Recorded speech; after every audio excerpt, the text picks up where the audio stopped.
ગુજરાતીઓ હિંસક તો ખરા હો. આપણે ગુજરાતીઓ વાયલેન્ટ તો ખરા. આખા વર્ષમાં એક દિવસ કાપી કરી નાખીએ. અલબત્ત પતંગની, પણ ઘણી બધી છુપાયેલી દબાયેલી હિંસાની મનોવૃત્તિઓ એક્સપ્રેસ થઈ જાય માત્ર પતંગ દ્વારા. કોઈ મારો પતંગ કાપી જાય આવું તો કેવી રીતે ચાલે? હવે તો હું એના 5 પતંગ ના કાપું ત્યાં સુધી મને ચેન નહીં મળે. આવી ગાંઠ બાંધીને ચગાવે અને આમ કાપી જ નાખું બસ એ વૃત્તિથી ચગાવે. એટલે ઘણા વળી અંદરથી પોરસાતા હોય કે જો મારો પતંગ તો 2 કલાકથી ચગે છે, કોઈ કાપી શક્યું નથી.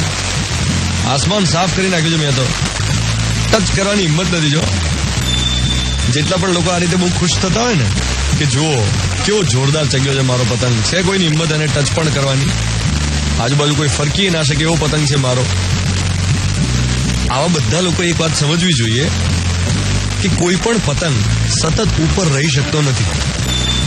કોઈ પણ પતંગ સતત ઉપર રહી જ શકતો નથી. એવું તો નથી થવાનું કે કોઈ પતંગ અમરપટ્ટો લખાવીને આવ્યો હોય, ઉપર ને ઉપર ચગ્યા જ કરે. એવું પોસિબલ જ નથી. દરેક પતંગને ક્યારેક તો નીચે આવવું જ પડે. હું જયારે નાનો હતો ત્યારે એક ઉત્તરાયણ મને બરાબર યાદ છે કે ઉત્તરાયણની સાંજે હું આકાશમાં જોઈ રહેલો અને ખૂબ ઊંચે પતંગો એકદમ ઝીણા દેખાતા હોય, એકદમ નાના. આમ તમારે આંખો ઝીણી કરીને જોવું પડે કે આ પતંગ છે કે નહીં, કે આપણને ભ્રમ થયો છે કે કેમ.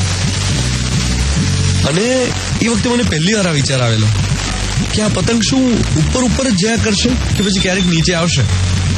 બાળપણમાં તો આવા સવાલો થાય ને. અને પછી એનો જવાબ મળી જ ગયેલો કે સતત તો ઉપર કોઈ રહી જ ન શકે ને, નીચે તો આવવું જ પડે ને. કાં તો જાતે આવે કે કોઈ બીજો લઈ આવે, પવન જ પડી જાય. દરેક પતંગને છેલ્લે તો નીચે ખેંચી જ લેવો પડે. અને દરેક સફળ માણસ જો આ વાત પચાવી જાણે તો એને ક્યારેય નિષ્ફળતા નડે જ નહીં. આજનો મોર્નિંગ મંત્ર, ઉત્તરાયણના તો નામમાં જ ઉત્તરાયણ છે ભાઈ. ઉત્તરાયણ એ તો એકલા અટુલા આકાશને નીચે ઉતારવાનો અવસર છે. રમેશ પારેખ એવું કંઈક કહેતા કે પતંગ આકાશને એવો સંદેશ આપે છે કે ઉત્સવના રંગમાં આકાશ તું ડૂબકી મારીને ગા, આભ તું આવ જરા નીચે, થોડું હળવું થા. તો આ તહેવાર આપણે બધાએ સરસ રીતે ઉજવ્યો અને ખૂબ મજા પડી. અને આનંદ તો એ વાતનો છે કે ચાઇનીઝ તુક્કલો ના ઉડી.